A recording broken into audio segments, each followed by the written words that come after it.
Hello, welcome back to my channel. So the reason I'm even getting ready today is because I want to take passport photographs. Who is like me and doesn't like to, I don't like to do makeup when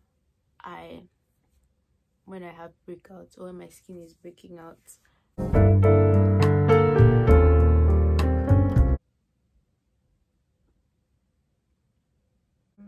I'm in my final year in school, and the reason why I've not been able to make regular videos is because I have a lot of transitions and changes going on in my life, and I really needed to just focus on that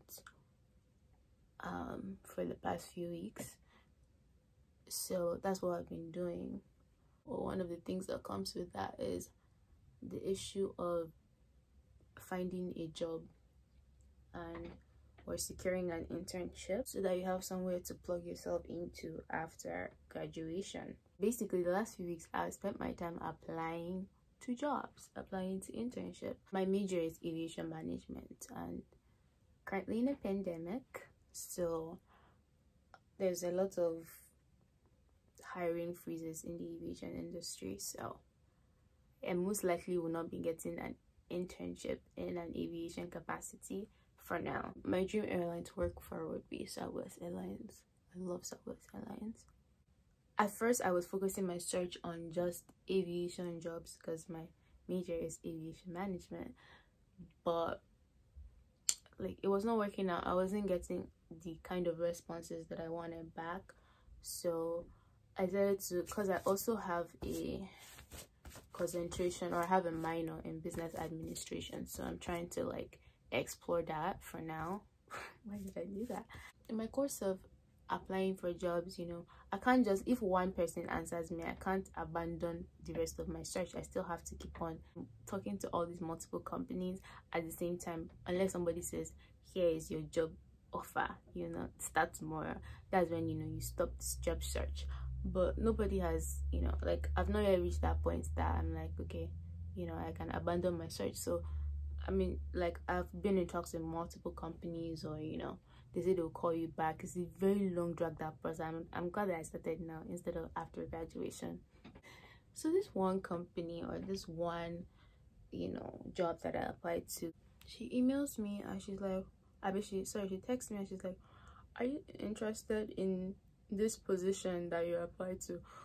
Oh shit, I should have done my brow. And the position was for something to do with HR, but anyway, she's like, are you still interested in the HR position? I'm like, yeah, definitely, I'm interested in that. And she's like, okay, your email keeps bouncing back. So I'm like, oh, okay, you know. So I told her what's her email so I can email her and we can move forward with whatever, you know, you need to do. And so you can imagine my excitement, because after applying to multiple months over the months, I only get a few responses and usually it don't go very far. So I emailed her back maybe 2 hours later, and by the time I texted her back, she's like, oh, the position has already been filled. I was like, oh, okay, no biggie, whatever. And she's like, okay, but if I'm still interested, there's somebody in their company that needs a personal assistant. If I was still interested in that, like, she can send me the person's email and then I can continue to talk to the person. So I was like, yeah, sure. So I emailed the person. I'm like, very professional. I'm like, hi, you know, Sharon, blah blah blah, Abby, Suzanne sent me your email. She said you needed it, blah blah blah. I'm like, let me know what the responsibilities are, and then we can discuss further from that. I attached my resume to the email, you know, just for reference and stuff. It didn't waste time in replying me. I think he even replied me in like the next day.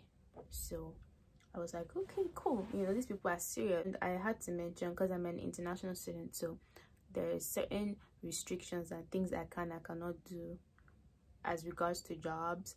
If I want to work off campus, I have to file certain kind of paperwork that will allow me to work off campus. I can't just like up and go and work anywhere. So I told him, I mentioned that at first because some people don't like to deal with that whole issue of immigration and dealing with the fact that you're an international student. So he's like, oh yeah, that's not a problem, you know, international student, that's fine, you know, I'll, like, everything is cool. So okay, cool. The next day he sent me like a bunch of questions Mind you, the whole time that we are communicating, he's telling me that he's in Canada on a trip. The first time he told me, oh, he was in Canada for a trip and he'll be back within 2 weeks. Can I start in 2 weeks? I was like, yeah, I'll check with my academic advisor and my immigration advisor to see if everything is feasible and if I can do it, you know. So I talked to my advisors and they're like, yeah, everything is fine. You just need him to give you, you just need the employer to give you some information so that you can file the paperwork and everything is cool. So I'm like, cool. So I spent time and booked an appointment with my academic advisor, make sure everything was good, and I also did an appointment with my immigration advisor to make sure everything was good immigration wise. Okay, all I need from you is your address of employment. You know, like I need an address. I'll be the address of my employer, so it can be an office, or if you work from home, your home address, whatever. I just need an address, right? And the emails that we've been exchanging, by this point we have exchanged about 8 emails talking about work and what I'll be doing, if I can do it, can I move from here to here to here. And the job is in Phoenix, right? And I live in Minnesota. So he's like, yeah, you know, everything is fine. He's like, will you be in Phoenix by the time? I need you to do something for me next week. I need you to be in Phoenix next week. So I was already looking at plane tickets, you know. Every email that I sent, this should have been my first red flag. I asked him a question and he didn't answer. He didn't respond to the question. So I was even saying, men, like they only answer some part of your message, you not answer the whole part of your message. I was like, God, this is the type of person I'm going to be working for. So I kept asking, like, what is your address? I need to file the paperwork before I can work for you. I cannot work for you if you don't give me if you don't give me a place of employment. At this point he has asked me, you know, do I have any criminal background, stuff like that. And this whole time we've been communicating through email. There was no phone call. That should have been my second red flag. No phone call, no Zoom call, no on-phone interview. So everything we've been doing, we've been communicating via text and email. That should have been my third, have been my second red flag.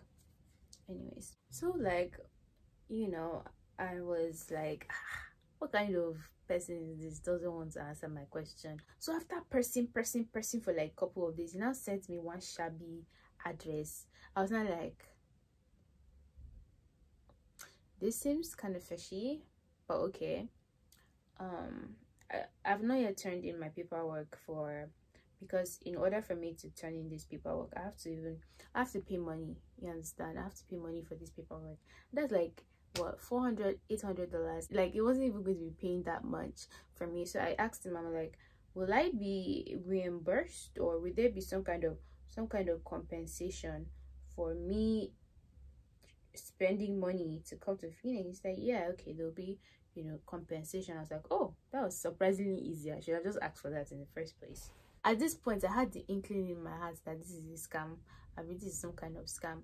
So to further satisfy my curiosity, like I've already told my family in Arizona Farm, I found this job, like I'm so excited, I'm going to be moving back, like, you know, but like I was very excited, not knowing that this person is trying to con me.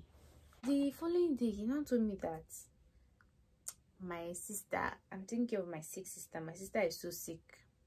I was very confused because at first he told me that he's on a business trip in Canada, Abby, and he'll be back within 2 weeks. So when the 2-week mark came, I'm like, are you in Arizona now? And he's like, oh no, he has to visit some family in New York before he comes to Phoenix. Next red flag. So I was like, oh, okay, then we can schedule a phone interview. But he kept stalling.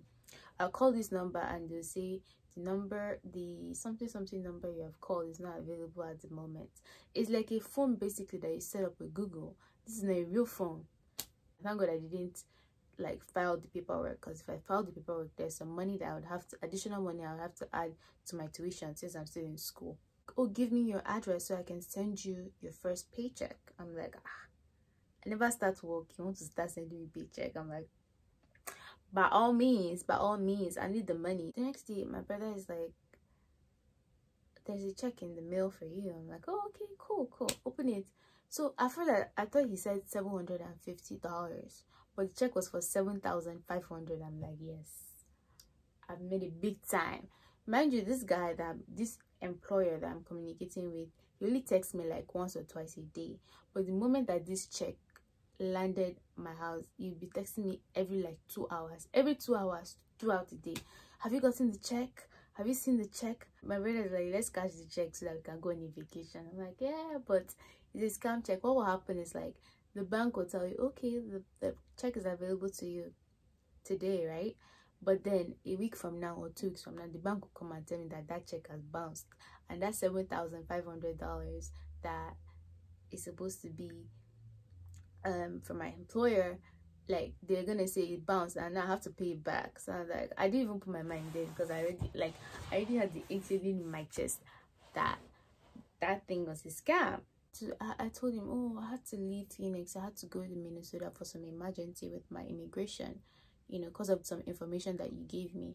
Because at this point, I've already coded that it's a scam, right? So I'm scamming the scammer. At one point, I was like, I'm going to catch that check and you're not going to see me again. Maybe you want to scam me. So what was going to happen was that why he even sent me the check was that he would send me the check and then make me like buy things or send him money or stuff like that. And I was like, I look like a 5-year-old to you? Oh Lord, you don't know that I'm from Nigeria. Scam me and put me in trouble with immigration. So I got guts, but not really got guts. The only part that pained me was the time and all the scheduling of my, like, the time I spent talking and collaborating with my immigration advisor and my academic advisor. That's the only part that pained me, because, and my damaged hope, you know, I grew to have hope that I was gonna have a job, and it didn't work out like so. But I'm glad that I didn't, like, you know, I didn't fall. I can't believe some people fall for that. Very easy and very good. There were so many red flags, but because of how excited I was, you know, I chose to ignore them. If you are applying for jobs and it sounds fishy and it sounds too good to be true, it's probably too good to be true. This person did not even, for once, we did not even speak on the phone. So that should have been like my, you know, my red. I was being catfished, basically. As you're graduating in this pandemic, there are people trying to scam. You need to see the message I sent to the person. Wickedness will follow you. Wickedness will follow you. Can you imagine if I had actually filed that paperwork and I believed I was working for this person? Like, I know that I probably wouldn't be in much trouble because it's not my fault. But at the same time, like, what if somebody's visa and they're like, if somebody's life, you can't play people's life like that. It's just one of those things, right? But it took quite a bit from me. I was really mad because the time that I was spending communicating with this person, drafting emails and doing appointments with my immigration advisor, I could have been applying to other jobs and focusing on other people that were actually like that were for real. They were for real. But instead, I was there wasting my time with this vagabond. I'm just going for something really soft. Hey guys, I have forgotten to film an outro, but thank you guys if you made it this far. Thank you so much for watching. Come back for more videos. Again, I love you for watching. Like, subscribe, all that good stuff. Until next time, I hope to see you soon. Bye. Mwah.